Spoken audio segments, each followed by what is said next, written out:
Welcome back, guys. Okay, we are here for another episode of From Chaos to Confidence, and I'm excited. If you've ever found yourself crying over a dropped piece of toast, texting your best friend because your husband literally left his socks next to the laundry basket yet again, or you've completely shut down because your brain just can't handle one more decision, guys, this episode is for you, okay? Because today we are talking about emotional resilience in midlife. Now, let's be clear. Emotional resilience isn't about staying calm all the time, because let's be real, that is literally impossible right now. It's about learning how to recover faster when life throws you those curveballs, which, let's be honest, it's pretty much every single day at this point, right? So today, we are going to cover one, why midlife feels like an emotional war zone. Spoiler, hormones, stress, and everyone needing something from you all the time, right? Number two, signs that you're running on empty and you need a reset. Number three, how to build emotional resilience without pretending everything is fine when it's clearly not.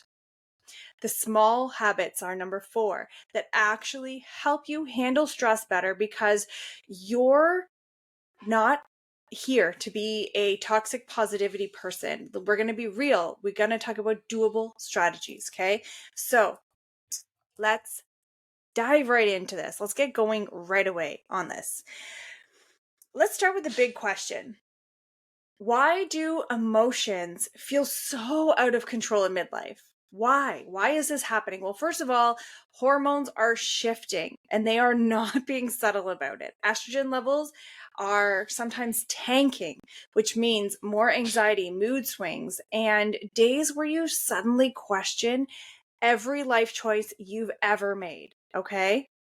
Normal estrogen crashing things. Progesterone, the calming hormone, it is slowly disappearing. So things that should feel like minor things suddenly feel like this full-blown crisis. We have cortisol, the stress hormone. This is usually on the rise in this phase, thanks to the endless demands of being, at work, the family, the aging parents, the trying to figure out what the heck is happening with your metabolism, with your own body. Basically, your body is kind of doing its own thing. Your brain is like, whoa, I'm on overwhelm. And somehow you're still expected to function and present like a reasonable adult. And then it's the mental load of midlife, trying to keep track of everyone's schedules, making sure, that no one starves. And although, shockingly, no one seems to know how to open the fridge and plan their own meal. I don't understand why that's a thing. But then there's also, handling work, relationships, family drama, and oh yeah, your own needs. If there's time, at the end of the day, if there's time, add in your own family, your own needs, your own personal things. But this often seems like there's just never enough, right? Is it any wonder that we feel like we are just one inconvenience away from completely losing our crap? Okay? Take a deep breath, friends. You got this. We're going to talk about this today. Okay? So, we know why midlife feels overwhelming. We do. If we really sit and be honest with ourselves, we know why we are feeling overwhelmed. But how do you know when you're running on empty and you need a reset? Okay. How do you know? What are the red flag signs here? What are the things that are like massive indicators that you need to reset yourself, that you need to do something for you, girl? Okay. What are these red flag signs? Sign number one, you're constantly on edge, constantly. Like there's never an off moment. You never step back from the edge. Okay. If you're sitting there going, why am I snapping at my family over every single thing, small things, big things, doesn't matter.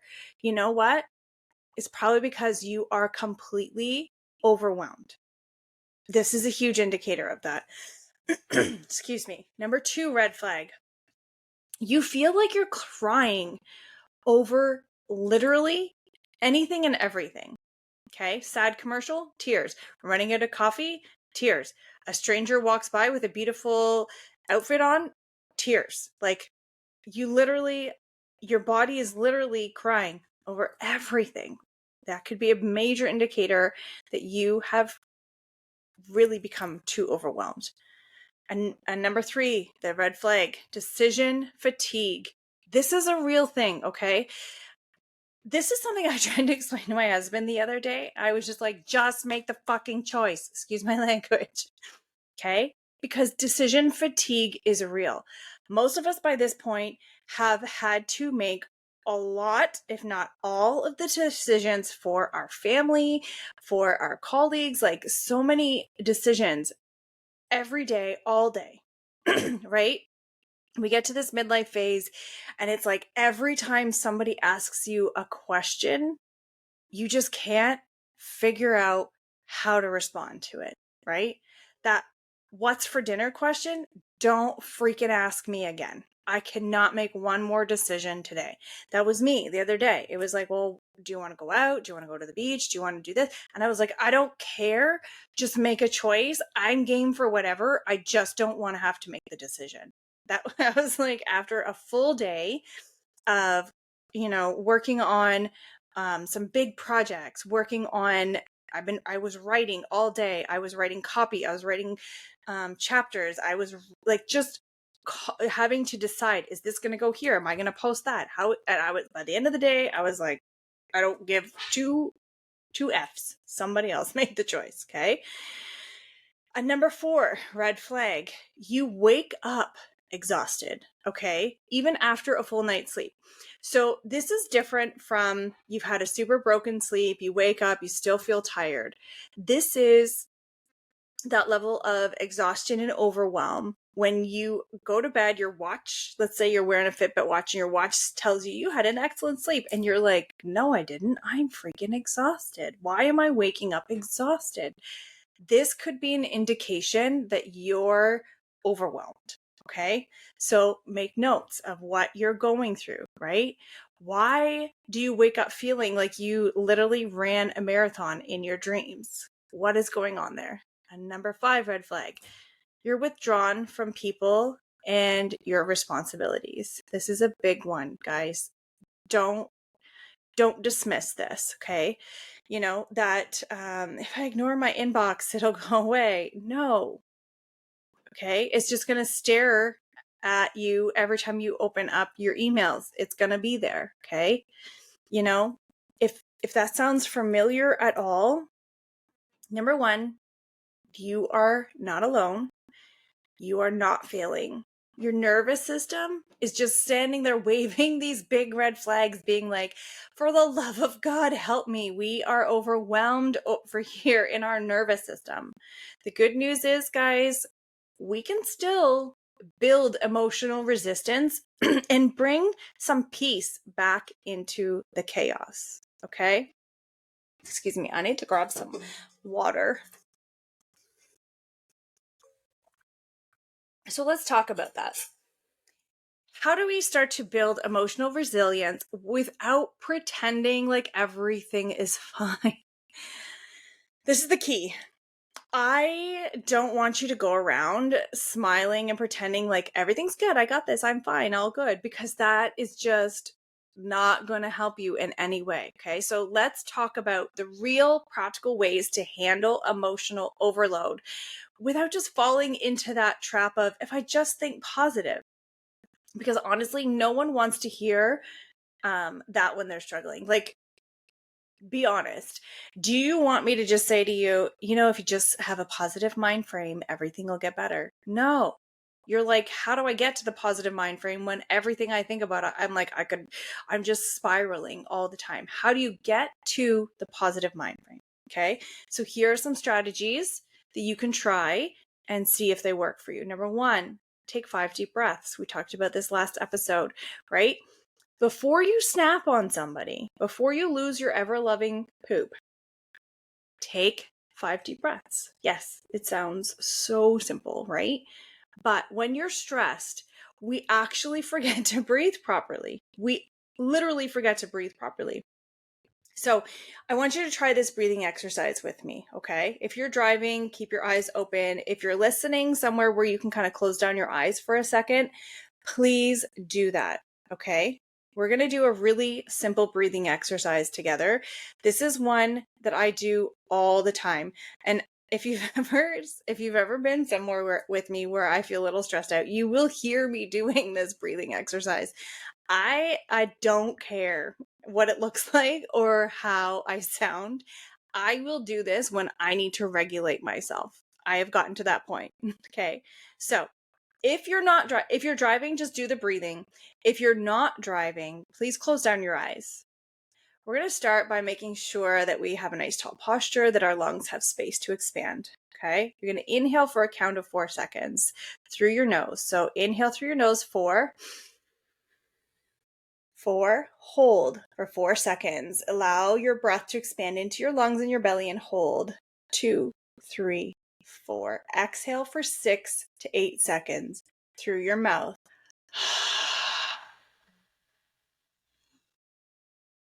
Okay, we're going to do that again. Inhale for 4 through the nose. 1, 2, 3, 4. Hold for 4, 2, 3, 4. Exhale for 6 to 8. 2, 3, 4, 5, 6, 7, 8. One more time. 2, 3, 4. Hold. 2, 3, 4. Exhale. 2, 3, 4, 5, 6. Beautiful, guys. Okay. How do you feel right now? Do you feel like your nervous system kind of regulated a little bit? Do you feel like you can calm a little bit? If you're driving, do you feel like you can handle that dingbat's going to cut you off a little bit, right? Okay. So I want you to do this 3 times before responding in a stressful situation. Allow your nervous system to come out of that fight or flight or fawn and regulate for a minute. Okay. That alone is like hitting a reset button for your brain. It's a beautiful reset. Bonus, it may save you from saying something you'll later regret, right? Because we know the peri rage can make us dickheads, right? So take that 5-second deep breath. Number 2, this is really powerful. Create a calm down ritual. Okay. If you need help with this, head to the Facebook group, the private Facebook group. If you're not in there, request, and then just type in the search calm. You will get a bunch of different posts about how to do this. Okay. So midlife stress is not going to go anywhere. Let's be real. We are going to face it. It's going to happen. It's going to be there. But if we can get a kind of go-to strategy for when things get to that overwhelm, then we're going to have a better time processing through it. Like we practice so that when it's game time, we have the tools we need, right? So maybe your calm down ritual is taking the time to stop and make a warm drink. Okay. I have a client who we're working on strategies to deal with midlife, and this is what she does. So when she's at work, if work is overwhelming, she's feeling like I can't handle everything that's going on, she walks to the cafeteria, like they have like a luncheonette. I'm not really sure what it's called. It's like a kitchenette. She walks there, she makes herself a warm cup of tea, and then lets herself have a couple sips while she says to herself, it's okay, I'm safe, it's all good, I can handle this. Okay. So that is her routine. Now, obviously, not everyone can, in the middle of a situation be like, excuse me, I'm going to go make a cup of tea, right? But that works for her. So, that is her thing. Okay. Write down what's bugging you. That's a simple one. Everyone can do that, Sometimes just getting it out of your head makes all the difference. Sometimes you can get it on paper and you can look at it and be like, oh, well, that's really not the big deal I thought it was, right? So write it down, and everyone can do this. It doesn't matter where you are. Obviously, if you're in the middle of driving, you can't stop. Well, yeah, you could. If it's really a bad situation and you need to write it down, stop and write it down, right? Step outside for 5 minutes or step in front of a window where there's sunshine coming in, because sunshine and fresh air are honestly an instant mood boost. You know this. We all know this.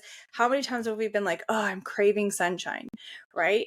Even in the coldest winter days, crack open the window a little bit, get some fresh air coming in, and get that sunshine on your face, okay?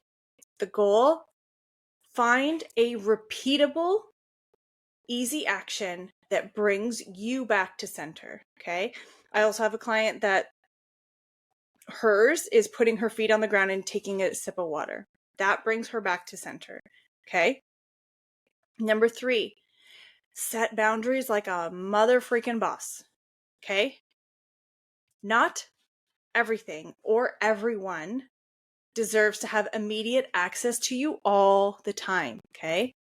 Silence your notifications when you need a break. That's totally fine. My notifications are all on permanent silence. Hi, Noya. How are you? They are. And I check when I need to check. Okay? Noya, we're in the middle of a podcast right now. Do you mind not licking the microphone? That's really gross. They don't want to hear that. I know.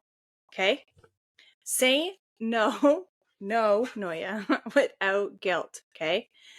It's okay to say, I don't have the capacity for that right now. This is honestly one of my new favorite phrases. I've been saying it for the last couple years.